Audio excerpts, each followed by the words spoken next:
بسم اللہ الرحمن الرحیم۔ اہل کوفہ کی مشاورت اور امام عالی مقام کو دعوت دینا۔ حضرت علی کے زمانے سے ہی کوفہ آپ کے صحابوں اور محبوں کا مرکز رہا۔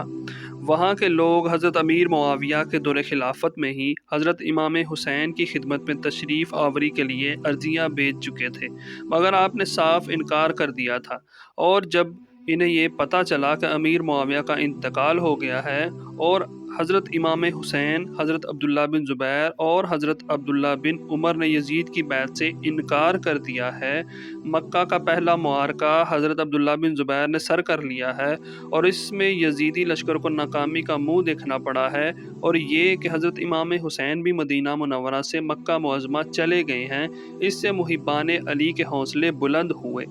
انہوں نے ایک شخص سلمان بن سرد الخزامی کو اپنا لیڈر تسلیم کیا اور اس کے گھر ایک مجلس مشاورت طلب کی۔ تمام صحابہ سلمان بن سرد کے گھر جمع ہوئے اور امیر معاویہ کے مرنے کا ذکر کر کے سب نے اللہ کا شکر ادا کیا۔ پھر سلمان بن صدر نے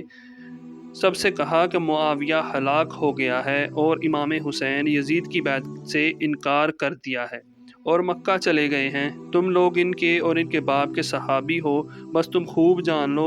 کہ اگر تم ان کی مددگار بن سکتے ہو اور دشمنوں سے جہاد کر سکتے ہو تو ان کو لکھو، اور اگر تمہیں اپنی کمزوری اور بزدلی کا اندیشہ ہو تو ان کو دھوکہ نہ دو۔ سب نے کہا کہ ہم ان کو دھوکہ نہیں دیں گے، بلکہ ہم ان کے دشمنوں سے جنگ کریں گے اور ان پر اپنی جان نثار کریں گے۔ سلمان نے کہا پھر تم انہیں لکھو، جس پر انہوں نے آپ کی طرف کثرت سے خطوط لکھے اور پھر بعد میں وفود کا سلسلہ بند گیا۔ پہلا خط عبداللہ بن سبی حمدانی اور عبداللہ بن دال کے ہاتھ روانہ کیا گیا، جو امام عالی مقام کی خدمت میں 10 رمضان کو مکہ معظمہ پہنچا۔ اس خط کی روانگی کے 2 ہی دن کے عرصے میں 53 عرضیاں اور تیار ہو گئیں، جو 1، 2، 3 اور 4 آدمیوں کے دستخط سے تھیں۔ یہ سارے خطوط 3 آدمیوں کے ہاتھ ارسال کیے گئے۔ اس کے بعد پھر کچھ مخصوص لوگوں نے عرضیاں بھیجیں اور یہ سب یکے بعد دیگرے تھوڑے تھوڑے وقفے سے حضرت امام حسین کی خدمت میں پہنچی۔ خطوط زیادہ تر ان مضمون کے ہوتے تھے کہ آپ جلد از جلد کوفہ تشریف لائیں، مسند خلافت آپ کے لیے خالی پڑی ہے، آپ کے لیے حاضر ہیں، سب آپ کی آمد کے منتظر ہیں اور آپ کے دید کے مشتاق ہیں۔ آپ کے سوا کوئی ہمارا پیشوا اور امام نہیں، آپ کی مدد کے لیے لشکر موجود ہے۔ کوفہ کا حاکم نعمان بن بشیر یہاں موجود ہے، مگر ہم اس کے ساتھ نماز جمعہ میں شریک نہیں ہوتے اور نہ ہی اس کے ساتھ عیدگاہ جاتے ہیں۔ جب ہمیں معلوم ہو جائے گا کہ آپ تشریف لا رہے ہیں تو ہم اس کو یہاں سے نکال کر ملک شام جانے پر مجبور کر دیں گے۔ آخری خط جو ہانی بن ہانی سبی اور سعید بن عبداللہ حنفی کے ہاتھ حضرت امام حسین کے پاس پہنچا۔ اس کے بعد آپ نے کوفہ والوں کو لکھا کہ تم لوگوں کے بہت سے خطوط ہم تک پہنچے جن کے مضامین سے ہم مطلع ہوئے، اور تم لوگوں کے جذبات اور شدت غم کا لحاظ کرتے ہوئے اس وقت ہم اپنے بھائی چچا کے بیٹے اور متمد خاص مسلم بن عقیل کو کوفہ بھیج رہے ہیں۔ اگر انہوں نے لکھا کہ حالات سازگار ہیں تو انشاءاللہ میں بھی تم لوگوں کے پاس جلد آ جاؤں گا۔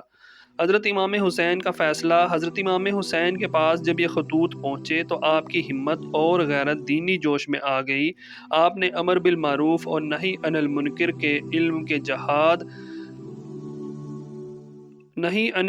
کے لیے علم جہاد بلند کرنا اپنا فرض سمجھ لیا۔ اس پر حضرت عبداللہ بن عباس، آپ کے دیگر عزیز اقارب اور کئی جلیل قدر صحابی تابعین نے آپ کی خدمت میں درخواست کی کہ حضرت آپ کو کوفہ تشریف نہ لے جائیں۔ کوفہ کے لوگ بے وفا ہیں، جفاکار ہیں، انہوں نے آپ کے والد محترم سے بھی بے وفائی کی تھی، انہیں غربت، پردیسی اور قسم پرسی کی حالت میں شہادت کے انجام تک پہنچایا تھا، اور پھر یہ لوگ وہ ہیں جو اپنے ظالم امیر کو تخت سے ہٹا کر دعوت نہیں دے رہے بلکہ تاحال اس کی اطاعت میں رہ رہے ہیں، پھر بھی آپ کو بلائے جا رہے ہیں۔ کہیں ایسا نہ ہو کہ پہلے کی طرح آپ سے بے وفائی کر جائیں۔ امام عالی مقام نے یہ سب سنا اور فرمایا، امر بالمعروف اور نہی عن المنکر اور دعوت حق کی خاطر جہاد کرنا فرض ہو چکا ہے۔ وہ لوگ بے وفا و نادان ہیں، اس بات سے مجھے کوئی سروکار نہیں۔ میں قیامت کے دن اللہ کی بارگاہ میں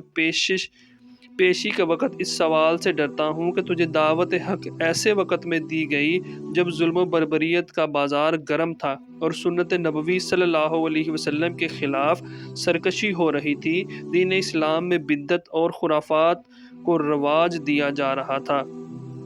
لوگوں کے حقوق سلب ہو رہے تھے، آزادیاں چھینی جا رہی تھیں، اسلامی شعار کو نشانہ تضحیک بنایا جا رہا تھا، اسلامی حقوق اور قانون کا تصور مذاق بن کر رہ گیا تھا۔ حسین، اس وقت تو نے اس بغاوت کے خلاف جہاد کا